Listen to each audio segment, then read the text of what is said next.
Bismillahirrahmanirrahim. Assalamualaikum warahmatullahi wabarakatuh. Bismillah, alhamdulillah, salatu wassalamu ala rasulillah Nabina Muhammad bin Abdillah, la hawla wa la quwata illa billah, amma ba'du. Rabbi israh li sadri wa yassir li amri wa hlul 'uqdatam min lisani yafqahu qawli. Hadirin pemirsa di mana saja berada, alhamdulillah wa syukurillah.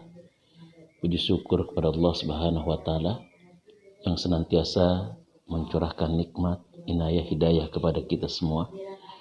Sehingga pagi hari ini tak terasa kita sudah memasuki ibadah saum kita di hari yang ke-7 di bulan Ramadan 1441 Hijriah.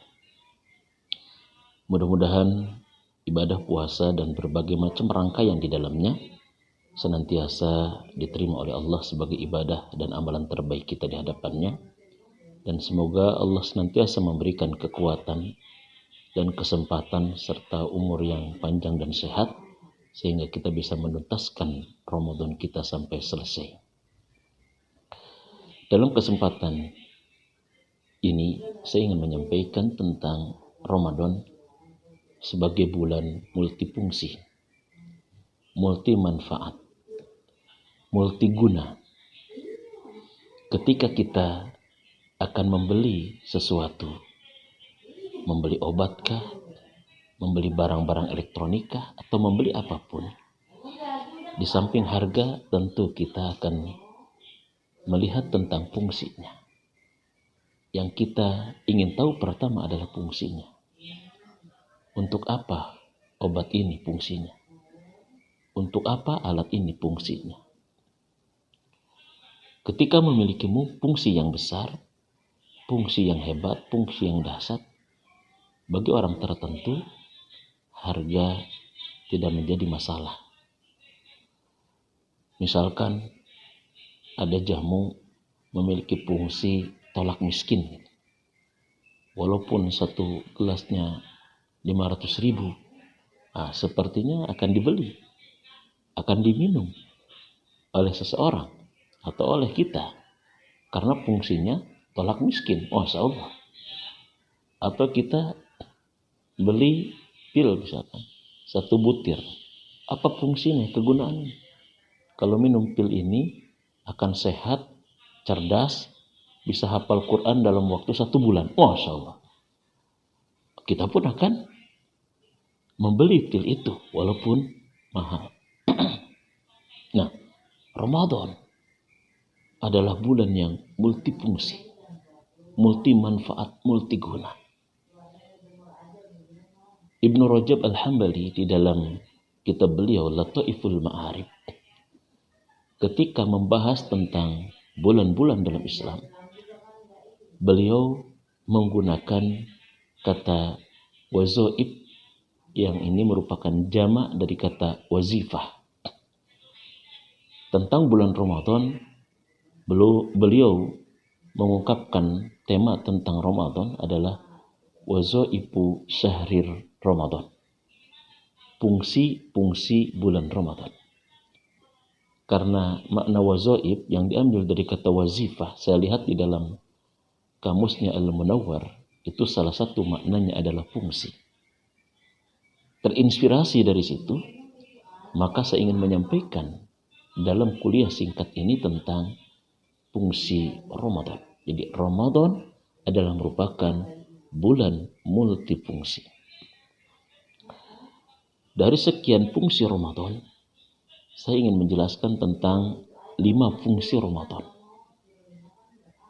Fungsi yang pertama, Ramadan ini adalah bulan yang mensucikan.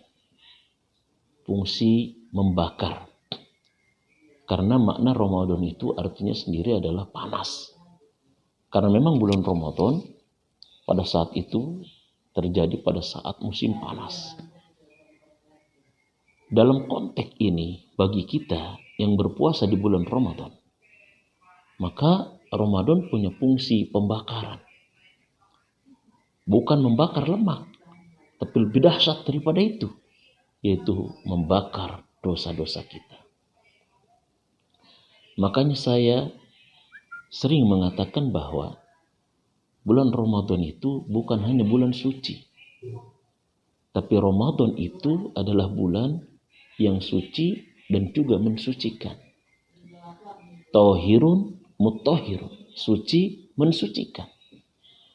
Kalau kita belajar fikih, ketika babul miyah, kita akan masuk kepada bab toharoh, yaitu bab air. Maka kita akan melihat di dalam kitab-kitab fikih, salah satunya dalam Fathul Qorib, karya Abu Suja misalnya, kita akan melihat bahwa air itu terbagi kepada 3. Ada tohirun mutahhirun, ada tohirun ghairu mutahhirin,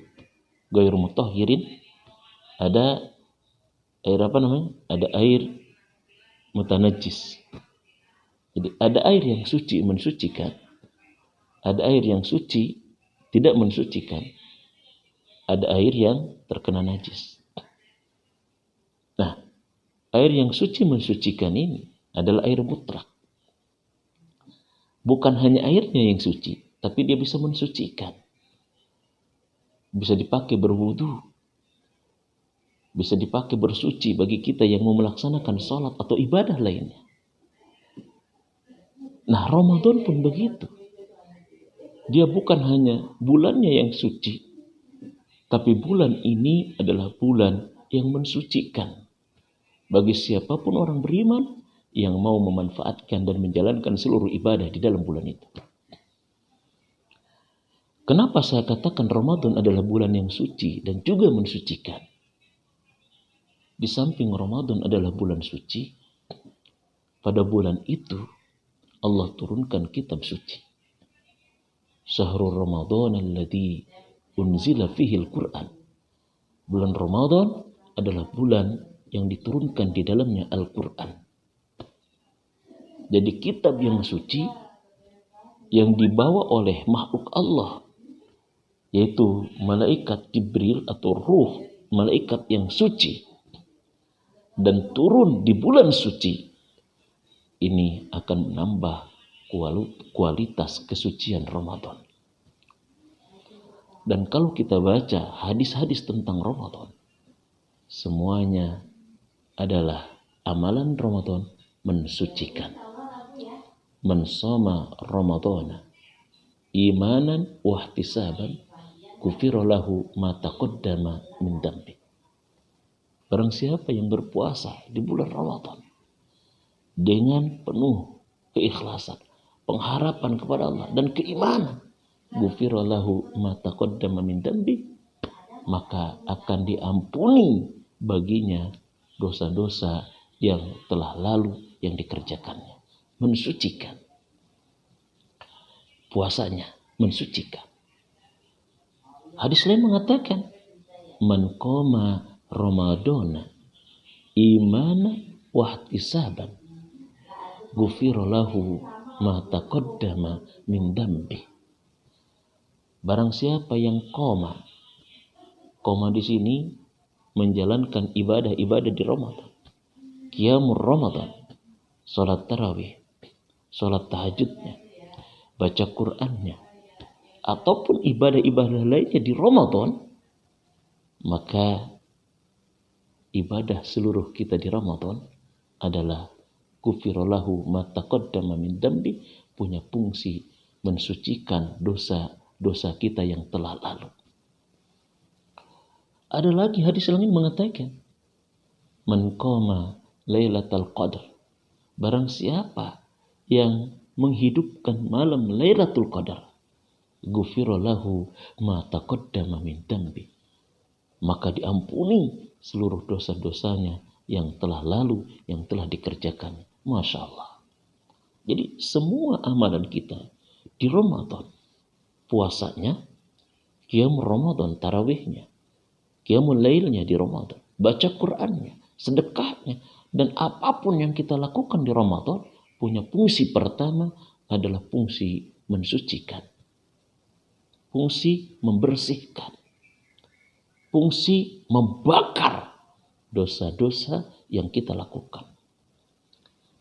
Bahkan dalam hadis yang lain, Rasulullah SAW bersabda, as-salawatul khamsu wal jumu'atu ilal jumu'ah wal ramadan ila ramadan mukaffaratun ma bainahuma majtunibal kabair.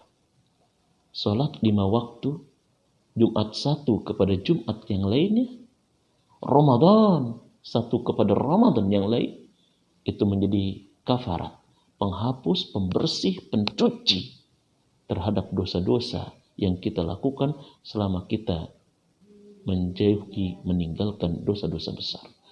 Jadi fungsi pertama Ramadan, fungsi pembersih, fungsi pembakar, fungsi mensucikan. Maka wajar Rasulullah SAW kalau menegaskan bahwa manusia yang rugi di antara orang beriman ini adalah manusia yang dikasih kesempatan hidup dan umurnya panjang dan sehat memasuki Ramadan, tetapi dia tidak terampuni dosa-dosanya. Jadi ini fungsi Ramadan yang pertama, bukan hanya bulan suci, tapi Ramadan punya fungsi mensucikan.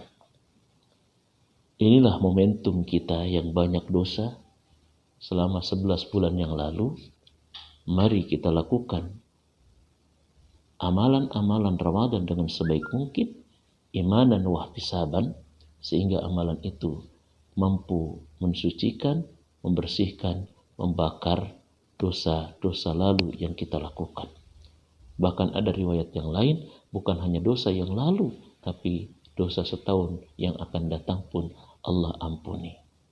Undang rahmat Allah, undang kasih sayang Allah dengan cara memperbanyak amalan Ramadan agar seluruh amalan itu mengikis, membakar, membersihkan, mensucikan dosa yang menempel di dalam diri kita. Dan tidak ada harapan bagi kita selain daripada terampuninya dosa-dosa kita.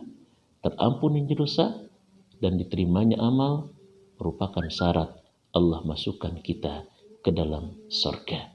Ini Ramadan, bulan multifungsi. Fungsi pertama Ramadan, fungsi mensucikan. Bukan sekadar Ramadan bulan suci, tapi Ramadan bulan yang mensucikan. Semoga Allah sucikan dosa kita di bulan mulia, bulan suci Ramadan ini. Terima kasih. Assalamualaikum warahmatullahi wabarakatuh.